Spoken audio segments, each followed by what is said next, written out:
tiene que estar al servicio de su país, y no porque haga una extensión, o porque haga unos pequeños plancitos como se hacían incluso en el neoliberalismo, sino porque realmente se integre a las problemáticas real del país, de las mayorías, y a la necesidad de que este país enfrente los temas del subdesarrollo, del atraso, de la dependencia, del colonialismo, del aislamiento, y entonces que pueda de alguna manera no solo acercarse a los sectores populares, sino integrarse con los sectores populares, tanto en el acceso a la universidad como en la discusión de los temas, la relación con las comunidades.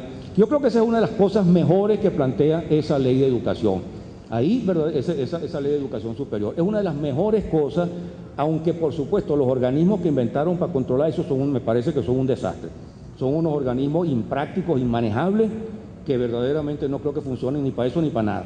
Pero esa idea es una idea central, y creo que debe seguir siendo una de las ideas centrales de esta nueva universidad. Compartir planes, compartir tareas, compartir objetivos y revisarlos constantemente, justamente para ver cómo marcha eso. No se trata, por supuesto, de definir la universidad como socialista. Me parece que es un absoluto disparate. La universidad no tiene por qué definirse como socialista. Uno puede ser socialista o comunista o lo que uno quiera, pero la universidad no tiene por qué definirse como tal.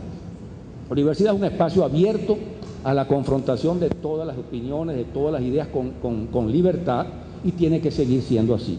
Es más, la universidad del pasado, bueno, el pasado no, aquí sigue siendo el presente todavía, pero la universidad de hace unas décadas era una universidad capitalista, o es que no era capitalista, pero nunca se definió como capitalista, y ahí hubo incluso hasta la oportunidad de que entraran corrientes de izquierda, corrientes marxistas, revolucionarias, y participaran de las discusiones, y hasta tuvieran decanos, directores de escuelas, profesores brillantes, publicación de libros. Es decir, la universidad era abierta.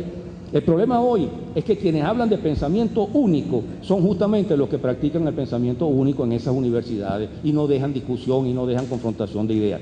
Pero la universidad no tiene por qué definirse como socialista, porque no es un partido político. Tiene que definirse como una universidad identificada así con la democracia, con el progreso, con los intereses de las grandes mayorías, con la construcción de un país donde impere la justicia, donde impere la soberanía, donde haya independencia, un país realmente democrático. Eso sí tiene que ser un planteamiento de la universidad, pero no tiene que definirse en esos otros términos.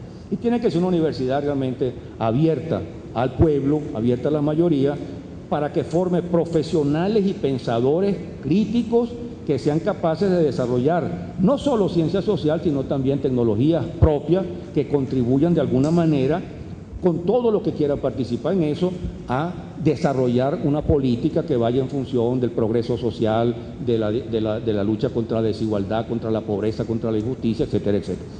Eso plantea, ese planteamiento a su vez suscita otros que son problemáticos. ¿Cómo hacer eso? ¿Cómo hacer eso? Pero ya eso no es solo un problema de la universidad, ya es un problema de toda la sociedad, es un problema del Estado, es un problema de la ciencia, de la tecnología, de distintas instancias que también tendrían que de alguna manera tener algún tipo de integración o de vinculación orgánica con lo que hace la universidad. Porque de poco sirve que en la universidad haya unos cuantos científicos brillantes, que los hay, que produzcan una tecnología que la han producido en algunos casos, y después se queda absolutamente nada.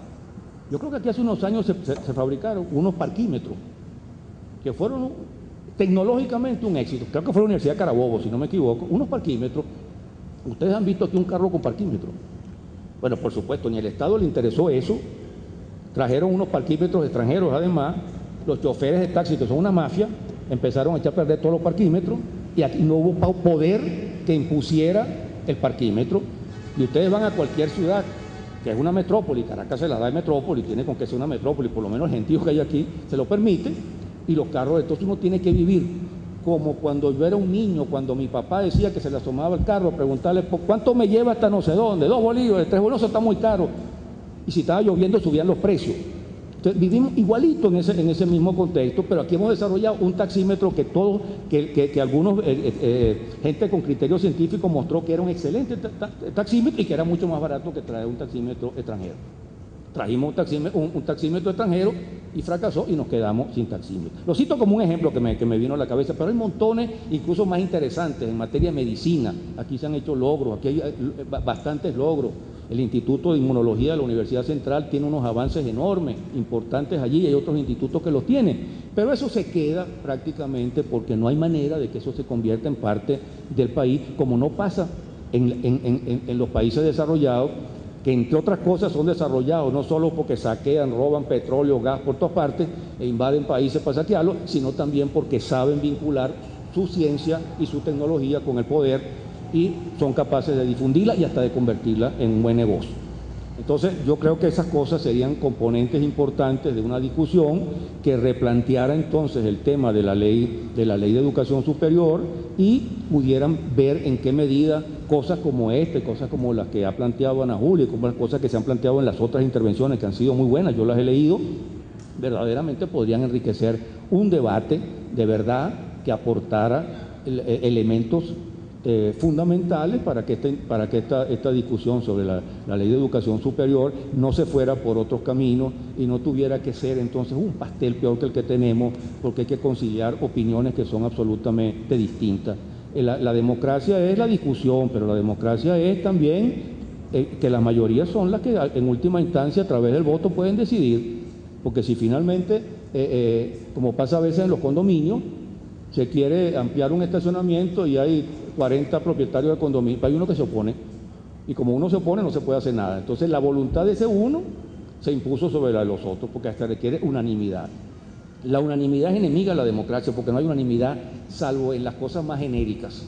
¿Amamos a la humanidad? Sí, levanten la mano, todos amamos a la humanidad. Pero cuando empieza a ver qué humanidad amamos, algunos aman una unidad distinta, aman una humanidad un poco diferente a la que uno ama y termina la cosa entonces a puñetazos o a tiros.